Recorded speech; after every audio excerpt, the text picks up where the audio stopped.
चार ताजा तस्वीरें इस जंग की आपके सामने अब ये रही। पहली ज़ेपोरिजिया से।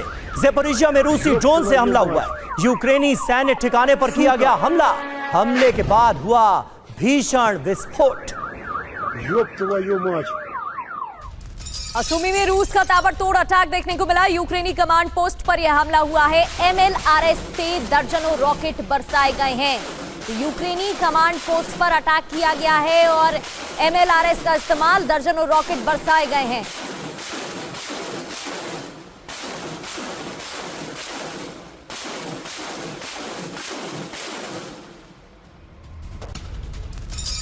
और अब देखिए एक और तस्वीर। यूक्रेनी जवान ने कैसे रूसी ड्रोन को मार गिराया। राइफल से रूसी ड्रोन को हवा में ही नष्ट कर दिया गया। ये सुका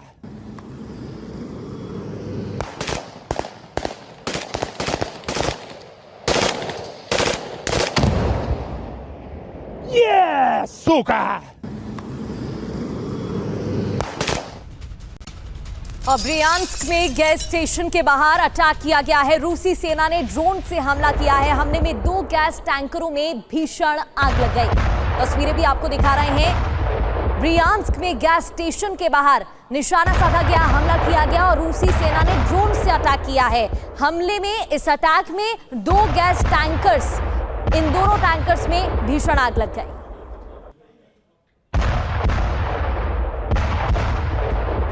और देखिए आ रही है बड़ी खबर। दुनिया पर तीसरे विश्व युद्ध का खतरा। यूरोप पर बड़े हमले की तैयारी में है पुतिन। नाटो के 2 देशों पर रूस हमला कर सकता है, इसके आसार काफी समय से लगातार जताए जा रहे हैं। और अब जानकारी यह मिल रही है कि रूस की तरफ से बड़ा कदम उठाया जा सकता है और नतीजतन विश्व युद्ध की शुरुआत एक बार फिर हो सकती है। इस बात की आशंका बढ़ती नजर आ रही है।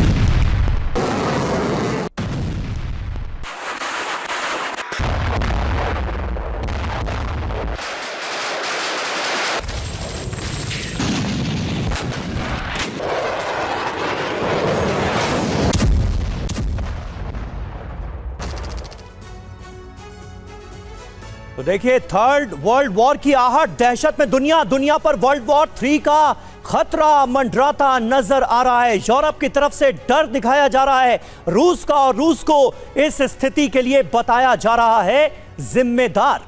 थर्ड वर्ल्ड वॉर की आहट सुनाई दे रही है।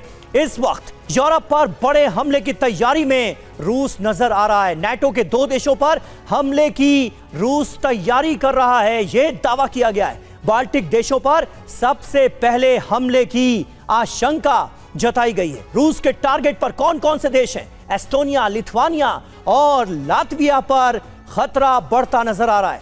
नॉर्डिक देशों पर भी हमले की रूस तैयारी कर रहा है, यह जानकारी मिल रही है। डेनमार्क, नॉर्वे, स्वीडन पर रूसी हमले का खतरा मंडरा रहा है। और आप अंदाजा लगा सकते हैं कि अगर ये स्थितियां बनती हैं तो इसका अंजाम क्या होगा। रूस यूरोपीय देशों के बीच टेंशन हाई होती हुई नजर आ रही है। कुल मिलाकर अगर देखा जाए तो तनाव बहुत बढ़ गया है। नाटो बॉर्डर पर रूसी सेना की किलेबंदी हो चुकी है। फिनलैंड, नॉर्वे की सीमा पर सैनिकों को तैनात कर दिया गया है, यानी स्थितियां बिगड़ती नजर आ रही हैं। फिनलैंड बॉर्डर पर मिसाइल और आर्टिलरी तैनात कर दी गई है। रूस के सहयोगी बेलारूस में भी परमाणु हथियार तैनात कर दिए गए। बेलारूस से बाल्टिक देशों पर हमला करना आसान होगा। यूरोप के 26 देश यूक्रेन में सेना भेजने को पूरी तरह से तैयार नजर आ रहे हैं। ये स्थितियां क्यों पैदा हुई हैं, इसका अंजाम क्या हो सकता है? आइए इस पर बात करने के लिए हमारे साथ तमाम जो खास मेहमान मौजूद हैं उनका रुख करते हैं। मेरे सहयोगी मनीष झा इस वक्त हमारे साथ मौजूद हैं। मेजर जनरल अश्विनी सिवाच हमारे साथ मौजूद हैं। Air vice marshal OP Tiwari ji हमारे साथ मौजूद हैं। मुकेश कौशिक जी, विदेश मामलों के जानकार, हमारे साथ मौजूद हैं। मनीष, होता क्या देख रहे हैं? जिस तरह की स्थितियां और जिस तरह की खबरें सामने आ रही हैं, क्या विश्व युद्ध की आशंका बढ़ती जा रही है? बाल्टिक देशों पर वाकई रूस हमला कर ही देगा क्या इस बार? देखिए, सबसे बड़ी बात यह है कि चीन से लौटने के बाद राष्ट्रपति पुतिन को इस बात का अब पूरी तरह से एहसास है कि दुनिया में बहुत से देश उन्हें समर्थन दे रहे हैं, यानी रूस अब अलग थलग नहीं है। और ये बात हमने देखा चाहे तियानजिन में हो या बीजिंग के मिलिट्री परेड के दरमियान भी देखा कि किस तरह से न केवल चीन बल्कि बहुत से दूसरे मुल्कों के राष्ट्राध्यक्ष भी पुतिन के साथ थे। रूस के अगर आप कहें तर्कस में कई सारे ऐसे तीर हैं, मसलन नॉर्थ कोरिया, ईरान जैसे मुल्क हैं। ऐसी स्थिति में रूस का हौसला बुलंद है। रूस को लगता है कि उसकी मिलिट्री तैयारी तो थी ही, उसकी पॉलिटिकल सपोर्ट भी उसको दुनिया भर से मिल रहा है और ऐसी स्थिति में वो नाटो के दबाव में नहीं आने वाला है। और यही परेशानी अमेरिका और नाटो के देशों को है कि रूस आखिर डर क्यों नहीं रहा, रूस 3 साल से डर क्यों नहीं रहा है, रूस अमेरिका और पश्चिमी देशों के उस वर्चस्व के आगे घुटने क्यों नहीं टेक रहा है। और ऐसी स्थिति में संभावना यह भी है कि बाल्टिक देशों में जो छोटे छोटे देश हैं इनका इस्तेमाल किया जाए ठीक उसी तरह जैसे यूक्रेन का इस्तेमाल किया जाए और जंग शुरू कराई जाए और फिर कहे कि देखो रूस के साथ तीसरे विश्व युद्ध के लिए कोई और विकल्प बचा नहीं था। और इसीलिए रूस उसी हिसाब से तैयारी कर रहा है क्योंकि उन्हें पता है कि देर सवेर यूरोपीय देश किसी न किसी बहाने रूस के साथ जंग शुरू करेंगे। बिल्कुल मनीष, और इसका असर क्या होगा वो बड़ा सवाल है। इस बीच एक और बड़ी खबर है कि डोनेस्क में यूक्रेनी इन्फेंट्री का भी एक्शन देखने को मिल रहा है। डोनेस्क में यूक्रेनी इन्फेंट्री का एक्शन, यूक्रेनी टैंकों ने एक गांव को घेर लिया। गांव में मौजूद थे रूसी जवान और दोनों सेनाओं में आमने सामने की जंग शुरू हो गई। तो गांव में रूसी जवान मौजूद थे, आमने सामने की जंग इसके बाद शुरू हो जाती है और यूक्रेनी टैंकों ने एक गांव को दरअसल घेर लिया था जहां पर रूसी जवान थे और इसी के बाद इस जंग की शुरुआत हो गई।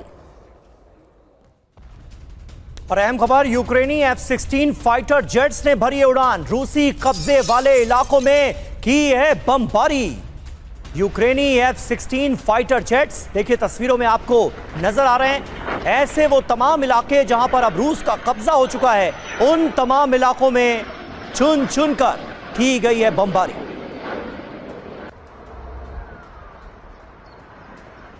तो रूस यूक्रेन युद्ध पर एक और बड़ा अपडेट, जहां सर्दियों के लिए पुतिन का प्लान तैयार है, विंटर प्लान तैयार कर लिया गया है। सर्दियों में जंग जीतना चाहते हैं पुतिन और सर्दियों में यूक्रेन पर चौंकाने वाले हमले भी होंगे।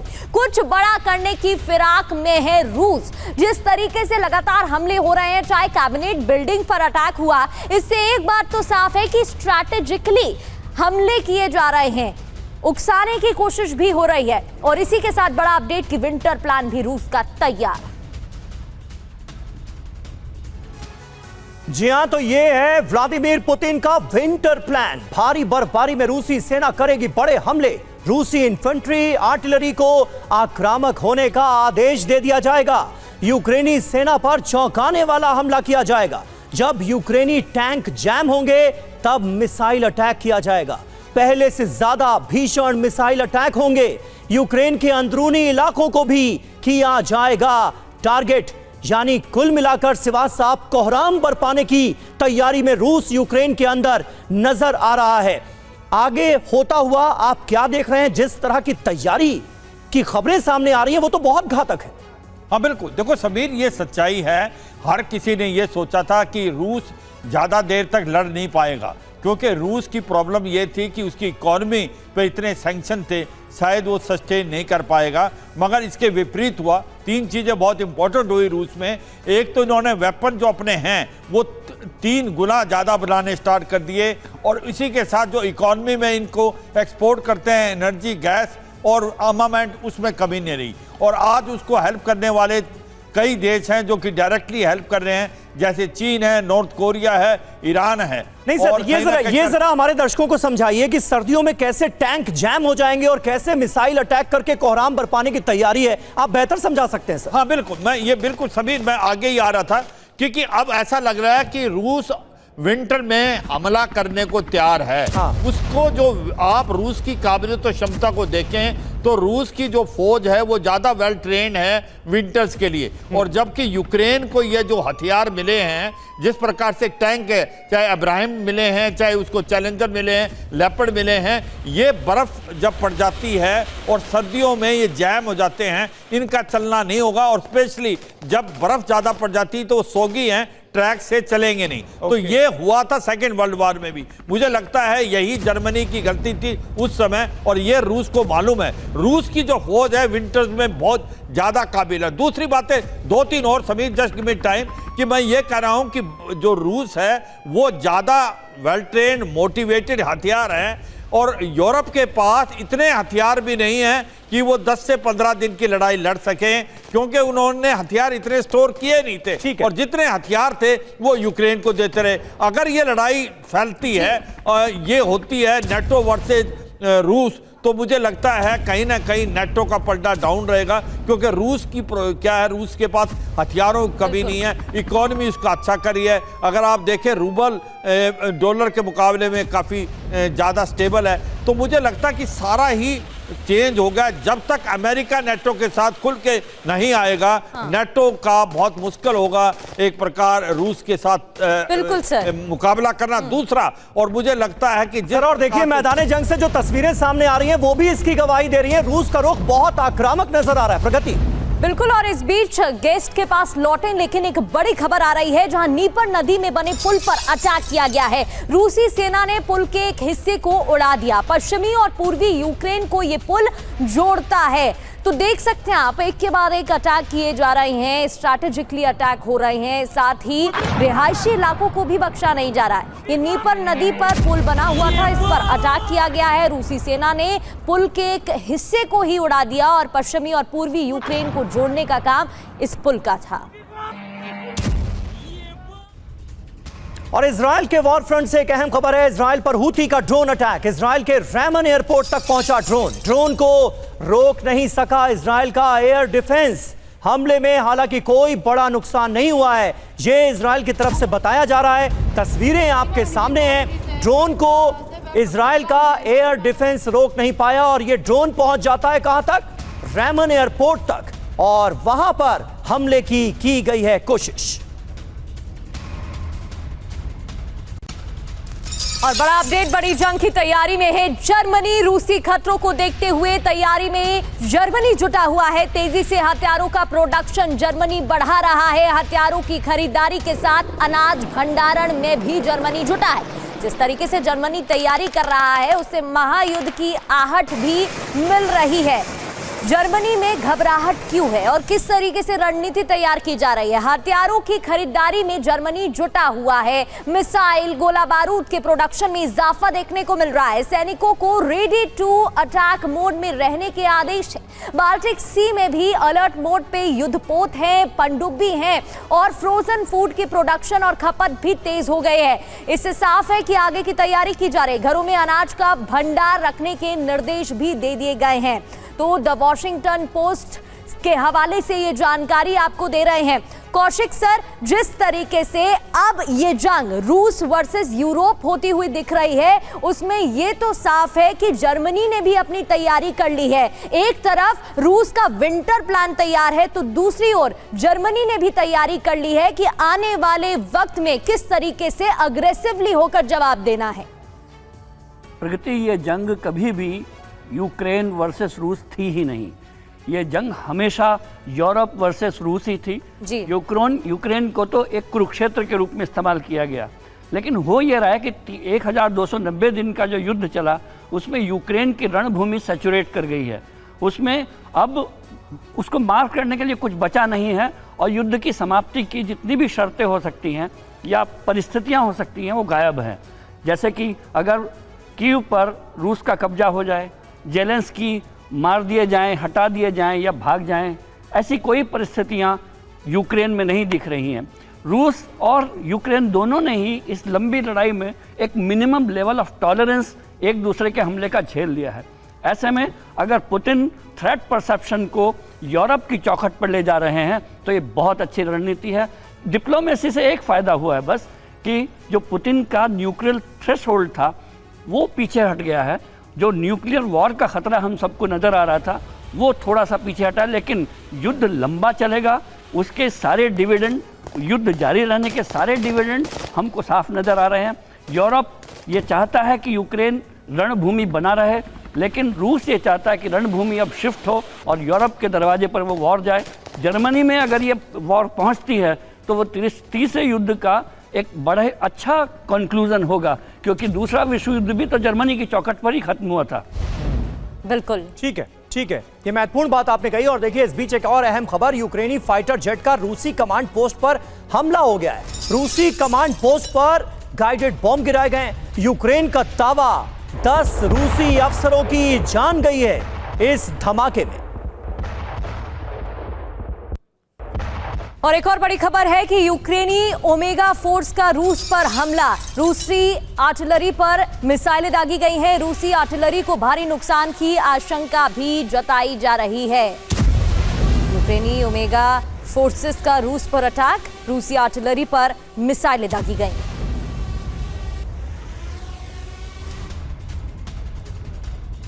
और देखिए, रूसी सेना को पहले से ज्यादा मजबूत बनाने की तैयारी शुरू हो गई है। रूसी सेना पर $1.2 ट्रिलियन खर्च किए जाएंगे।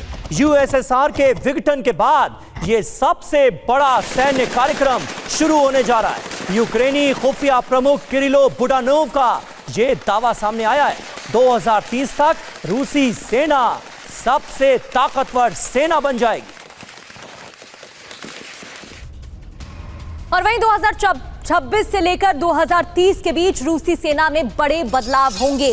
ये बड़ी जानकारी है। रूसी सेना की मारक क्षमता को बढ़ाने के लिए कई फैसले लिए जा सकते हैं। रूसी सेना को एडवांस हथियारों से लैस किया जाएगा, यानी कि लंबी तैयारी यहां पर की जा रही है। मारक क्षमता बढ़ाने के लिए प्रोडक्शन बढ़ाया जाएगा, एडवांस हथियारों से लैस किया जाएगा सेना को। तो ज्यादा से ज्यादा हथियार इकट्ठा करने की होड़ सी मची हुई है और अपनी सेनाओं को ज्यादा से ज्यादा मजबूती प्रदान करने की कोशिश रूस भी करता नजर आ रहा है। 2030 तक पुतिन की सेना सर्वशक्तिमान बनाने की तैयारी। रूसी सेना में बड़े पैमाने पर इसके लिए भर्तियां होंगी। सेना में नई रेजिमेंट बनाई जा रही है। मिसाइल ड्रोन उत्पादन में इजाफा किया जा रहा है। सरमत ICBM पर बहुत तेजी से काम हो रहा है। इसके अलावा पोसाइडन न्यूक्लियर टॉर्पीडो का निर्माण किया जा रहा है। रक्षा बजट में भारी इजाफा किया जा रहा है। चीन, ईरान और नॉर्थ कोरिया से गठजोड़ करके भी एक तरह की मजबूती प्रदान करने की जा रही है कोशिश। और इसके अलावा रूसी सेना को घातक बनाने का प्लान भी तैयार है, क्योंकि रूसी नेवी और मिसाइल ब्रिगेड को भी अपग्रेड करने का काम चल रहा है। इससे जुड़ी जानकारी भी एक एक कर आपको बताते हैं। प्लान क्या है? स्ट्रैटेजिक मिसाइल फोर्स की मारक क्षमता बढ़ाने का प्लान है। नेवल रणनीति में बदलाव किया जाएगा। नए समुद्री ठिकानों की तलाश भी हो रही है और एरोस्पेस में अमेरिका को सीधी टक्कर देने की रणनीति तैयार हो रही है। सेना से जुड़े 50 फैक्टर्स को और भी ज्यादा मजबूत किया जाएगा। इसके अलावा दुनिया के पावर इंडेक्स में रूस गिरना नहीं चाहता है, तो उस पर भी काम होगा। 2030 तक रूसी सेना को नंबर 1 बनाने का लक्ष्य भी रूस ने सोच लिया है। और हमारे साथ air vice marshal OP Tiwari ji भी मौजूद हैं। तिवारी जी, जब इस तरह से लड़ाई ही करनी थी, जंग को आगे ही ले जाना था, तो अलास्का से लेकर वॉशिंगटन DC तक मीटिंग्स का, शांति बहाल करने की कोशिशों का वो दावा, वो ड्रामा किया ही क्यों गया? देखिए, ड्रामा कोशिश की, जहाँ तक हमारे को पैनलिस्ट भी बोल रहे थे, हो सकता है नोबेल प्राइज़ के लिए किया था, लेकिन सिचुएशन ऐसी पहुँच चुकी है। यूरोप या नाटो या अमेरिका का उद्देश्य कुछ अलग था, लेकिन 30 साल के बाद क्या हुआ वो बिल्कुल ही बदल गया है। रशिया बहुत पावरफुल हो गई। देखो, रशिया के मिलिट्री पावर हमेशा थी, इकोनॉमिक स्थिति उतनी अच्छी नहीं थी, but military power, military number 1 America को टक्कर देने के लिए हमेशा सक्षम था। 1990 के बाद रशिया का बिगड़ाट हुआ था, तो सारे रिसोर्सेज जिसके पास थे, खाली लाइबिलिटी अलग हुई थी।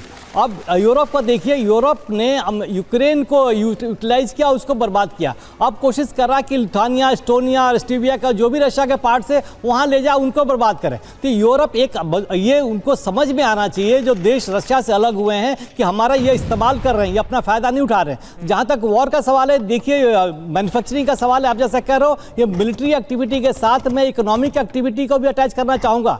रशिया के जो इक्विपमेंट्स थे 1995 के बाद से मार्केट में बिकने बंद हो चुके थे, कम बिक रहे थे। अभी जिस तरीके से रशिया जी उस वॉर ने ऐसा सिचुएशन क्रिएट किया है कि वो आर्मामेंट्स की, इक्विपमेंट्स की, एयरक्राफ्ट्स की डिमांड ऑल ओवर वर्ल्ड बढ़ गई है और रशिया के इक्विपमेंट्स यूरोप के और अमेरिका की अपेक्षा सस्ते होते ही हैं।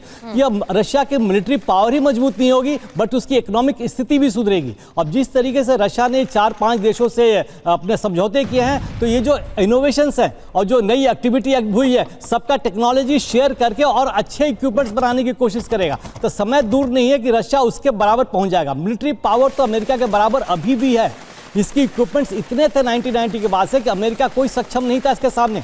Nuclear power, nuclear warhead Russia के पास हमेशा आगे थे।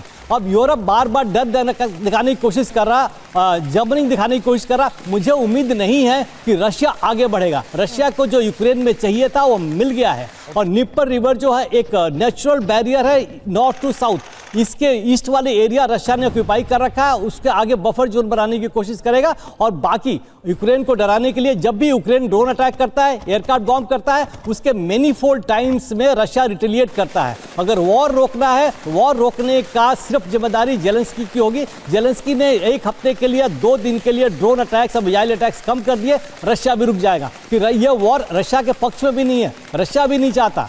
लेकिन ये जब तक ये ताली बजाने वाले यूरोप जब खड़े हुए हैं तब तक ये कॉमेडियन परफॉर्म करता रहेगा और जब कॉमेडियन थक जाता है यूरोप वाले फिर ताली बजाना शुरू करते हैं। तो ये वॉर की रोकने की जिम्मेदारी सिर्फ जेलेंस्की की है। उनको इतना समझ में आ जाना चाहिए कि पिछले 3 साल से इन्होंने यूक्रेन को बर्बाद कर दिया सिर्फ एक जिद के लिए कि हमें नाटो में शामिल कर लो। नाटो में अगर शामिल करना होता तो पहले कर लेते। एक जिद की वजह से पूरे यूक्रेन को बर्बाद कर दिया, सारी इकोनॉमिक एक्टिविटी बंद हो गई है। जो एरिया रशिया के पास है उसकी आधी पॉपुलेशन खत्म हो चुकी है, बाकी लोग छोड़ के जा चुके हैं। माफी के साथ आपको रोकना चाहूंगी और इकोनॉमिकली भी इसका प्रभाव पड़ता है जो भी देश इसमें शामिल बताए जा रहे हैं उन पर भी। इस बीच एक और बड़ी खबर है जहां रूस की इल्स्की ऑयल रिफाइनरी पर अटैक देखने को मिल रहा है। यूक्रेन ने रिफाइनरी पर ड्रोन से हमला किया है और क्रास्नोडार इलाके में ये ऑयल रिफाइनरी मौजूद है जहां पर निशाना बनाया गया, अटैक किया गया है।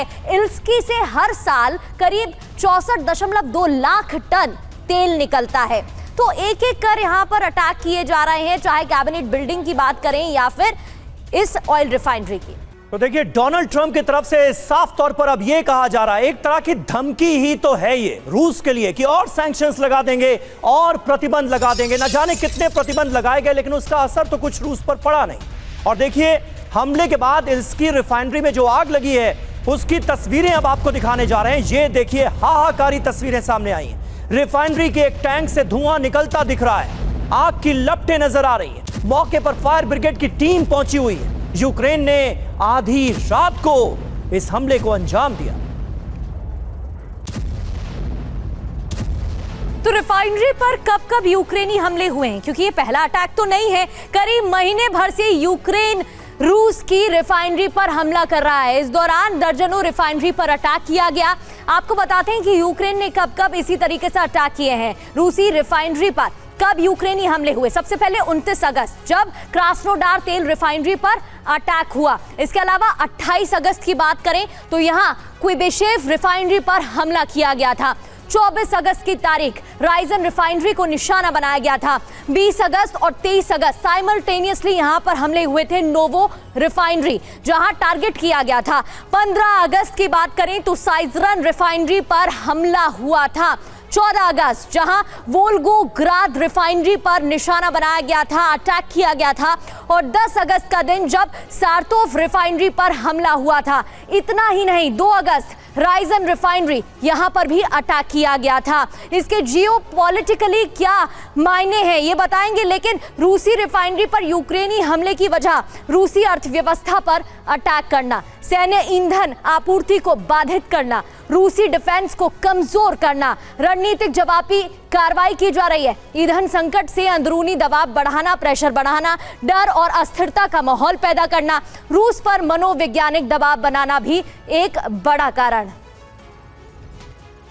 और एक और ताजा अपडेट, जब 24 घंटे से यूक्रेन में भारी तबाही मच रही है। यूक्रेन के कई इलाकों में रूस ने बमबारी की है। रूसी हमलों में 1400 से ज्यादा यूक्रेनी सैनिकों की मौत की खबर आ रही है। यह बहुत बड़ा आंकड़ा सामने आया है। रूस के ताबड़तोड़ हमले लगातार जारी हैं यूक्रेन में और ताजा हमलों में 1400 से ज्यादा यूक्रेनी सैनिक मारे गए।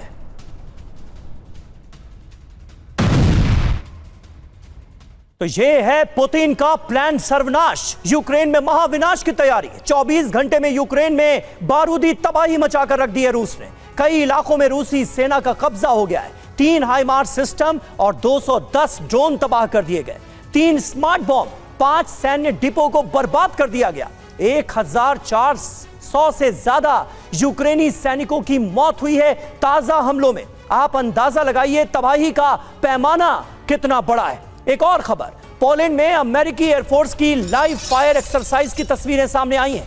AH-64 अपाचे हेलीकॉप्टर से किया जा रहा है युद्धाभ्यास। ये देखिए तस्वीरें, पोलैंड की एयरफोर्स के साथ ये ड्रिल हो रही है। पोलैंड के कॉम्बैट ट्रेनिंग सेंटर में किया जा रहा है युद्धाभ्यास।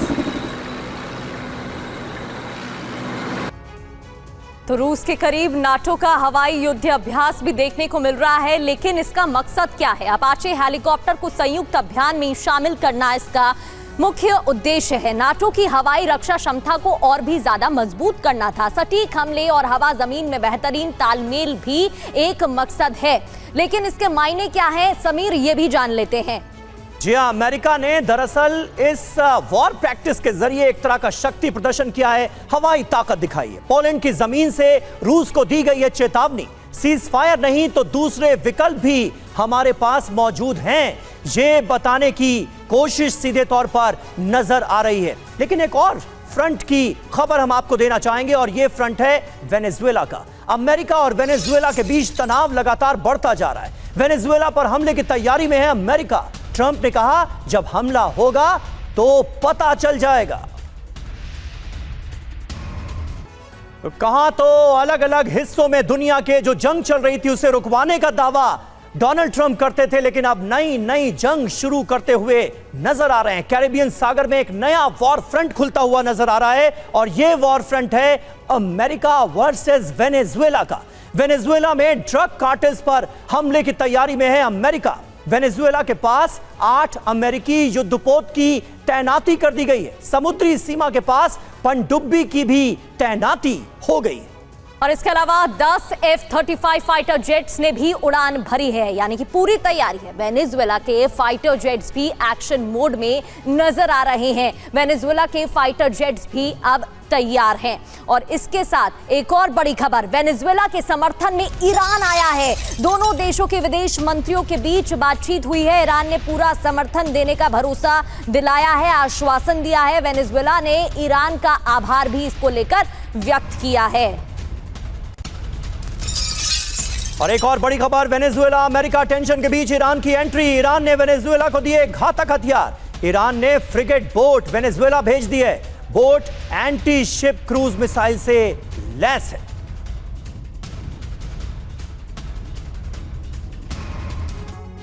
तो एंटी अमेरिका मिशन पर ईरान नजर आ रहा है। अमेरिका के खिलाफ वेनेजुएला के साथ आ गया ईरान। ईरान ने वेनेजुएला को भेजी frigate boat. Frigate boat short range cruise missile से लैस है। बोट पर CM-90 एंटी शिप मिसाइल की तैनाती की गई है। बोट एयर डिफेंस सिस्टम के तौर पर की जा सकती है इस्तेमाल। इस वॉर फ्रंट पर क्या होता हुआ मनीष आप देख रहे हैं, वेनेजुएला के साथ ईरान। देखिए, सबसे दिलचस्प बात यह है कि 2003 में जब अमेरिका की नज़र इराक के तेल भंडार पर थी, तब Saddam Hussain weapon of mass destruction बना रहे थे, जो बाद में कुछ मिला नहीं। बस सद्दाम हुसैन को हटाया गया और आज तक इराक जो है सो तहस नहस हुआ पड़ा है। बस हुआ यही कि वहाँ पर अमेरिका की तेल कंपनियों का तेल भंडार पर कब्जा हो गया। अब ठीक वही चीज़ वेनेजुएला के साथ दोहराई जा रही है। दुनिया के टॉप 10 जो तेल उत्पादक देश हैं उसमें से एक वेनेजुएला है, जिसके पास अपार तेल और गैस का भंडार है। ऐसी स्थिति में अब प्रेसिडेंट ट्रंप अमेरिकी तेल कंपनियों के दबाव पर एक नया नारा दे रहे हैं कि वेनेजुएला में ड्रग कार्टेल है। अरे भाई, वेनेजुएला में कौन राष्ट्रपति बनेगा, किसकी सरकार होगी, ये व्हाइट हाउस नहीं तय करेगा, ये वेनेजुएला की जनता तय करेगी। अगर उन्हें लगता है कि प्रेसिडेंट मादुरो उनके लिए काम के नहीं है तो वो कल के दिन में उनको सत्ता से हटा देंगे, लेकिन नहीं, व्हाइट हाउस को तय करना है कि वेनेजुएला में सरकार जो है वो कुछ ड्रग कार्टेल चला रही है, तो उनको हटा के एक नई सरकार बनानी है ताकि वो अमेरिका के इशारे पर चल सके और वेनेजुएला के पूरे तेल भंडार को वो अपने कब्जे में ले सके। बिल्कुल आपने सही दिया कि इराक में जिस तरह से परमाणु हथियारों का बहाना ढूंढा गया था एक जमाने में, आज ड्रग कार्टेल को बहाने के तौर पर इस्तेमाल किया जा रहा है। वक्त हमारे पास इतना ही था, इसलिए इस चर्चा को यहीं पर खत्म करना होगा। आप सभी का हमारे साथ जुड़ने के लिए बहुत बहुत शुक्रिया।